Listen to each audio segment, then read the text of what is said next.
Let's take a look at how you use add-ons in a Google Doc. You will know you have add-ons available if the word add-ons A appears and B, it's not grayed out. To get started, simply click on the word add-ons and click on Get Add-ons. Now it might be helpful to know what add-ons you're looking for because there are tons. But you could search add-ons. So just say you heard of Lucid Charts and you wanted to search, you could put it in and it shows you. And if you've used the Google Chrome store at all, if you use Chrome or use Chromebooks, this is essentially where it's coming from. It's getting the app or the extension from the Chrome store and it's adding it into your doc. So more of a shortcut. It'll tell you if it costs any money. It'll tell you what category you could find in on. You can click on this to investigate a little more.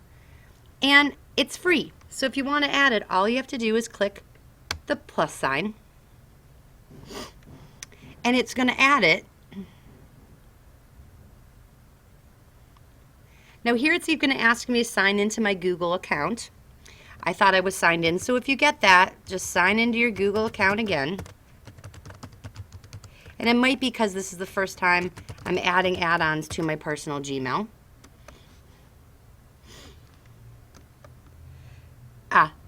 And then you always accept, because there are these different things that they want the app, the third-party app, would like to access. If you have a problem with these, then I wouldn't click on them. But if you want to use the add-on, you got to accept it. There's no way around it. So if I go right here to add-ons, now it'll tell me Lucid Diagrams. And when I highlight it, it shows up in the side. Let's try another one. Add-ons. Get add-ons. And I'm going to pick Find Easybib, which is an easy bibliography program. So I'm going to search for Easybib. I hit enter and it's finding me Easybib. It says an easy bibliography creator. It's free. And I can click the plus sign to add an add-on. Another thing I want to show you is it does put categories under here. So if you wanted to look by categories because you weren't sure what to look for, you could also look by categories. Let me add Easybib. And once again, every time, either it might ask you to log in, and I've already logged in, so it's asking permission because it is a third party, it's not part of Google, so it's asking for these different things. I wouldn't worry about it unless you have some problem with security and something sends up a red flag, and then you could ask questions about it, but like I said, you won't be able to use them unless you accept. Another way, like I'll show you, is if you go to get add-ons and you're not sure what you're looking for or you want to explore, you can go and look by categories. So I can go to here instead of looking through all. I can click and pick education. So I can see the ones that they say are related to education. Grading help, Bible verse, GMath, highlighting tools. So there's different things. And the other thing is when you click on it, you've got to check out if it's free or if there's a charge. So that's the way you can get add-ons and you add them. Not too hard. Now managing add-ons allows you to manage the different add-ons that you have. So if I click on manage, I can report an issue or I can remove. So if you don't want an add-on, you discover that you don't like it or you're having a problem with it or you need help with it, that's what Manage Add-ons does for you. So once you have an add-on available and you've added it, it will be available in Google Docs or Sheets for whatever account that you added it to. So when you want to use one, you go and you select the add-ons and it says Manage Bibliography. And over here, the add-on will appear in the side, so you do not have to go out into another program to use it. So here's an example in Easybib. You're citing a source. You can choose if it's a book, a journal article, a website, and it will search to begin building your bibliography. So I could click on book and I could say, okay, Tale of Two Cities. I could spell it right too. And then I click search. It finds the different results, Tale of Two Cities, Charles Dickens. I'm not sure who these other people are. I know Charles Dickens, so I'm going to select Charles Dickens.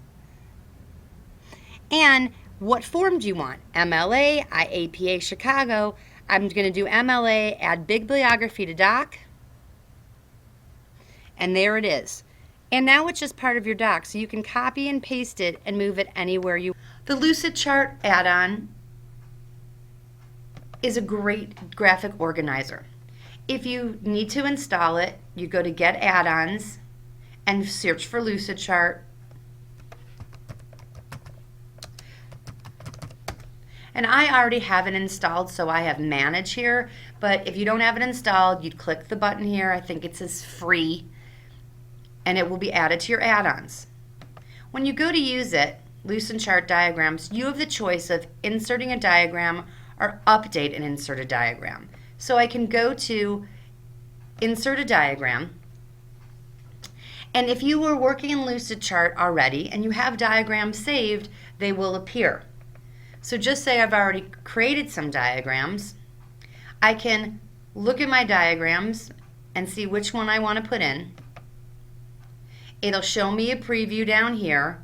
If I want to insert it, I can click Insert.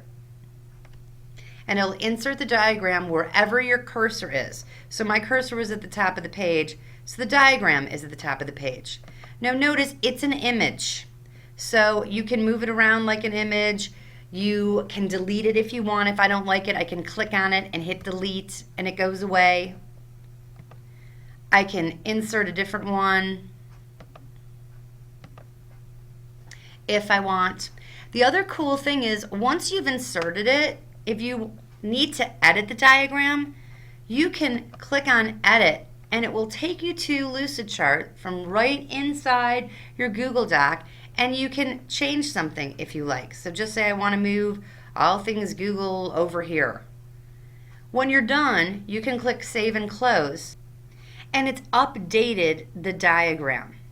And the reason why it is because this is actually a web link to this document right here, so it gets updated, which is really cool. If you want to make sure you have the updated version, you can go to Add-ons, you can go to Lucid Diagrams and say Update Inserted Diagrams, and it will tell you whether the diagram is updated and it's up to date, and you can say OK. You can also create a Lucidchart if you don't have one from within. And what it actually does is you click on Create, and it's going to take you to creating a new diagram, and then it actually takes you to the Lucidchart website. So review the tutorials on actually how to use Lucidchart. I'm not going to go over it in here because the tutorial is already long, so there is a separate tutorials link for Lucidcharts.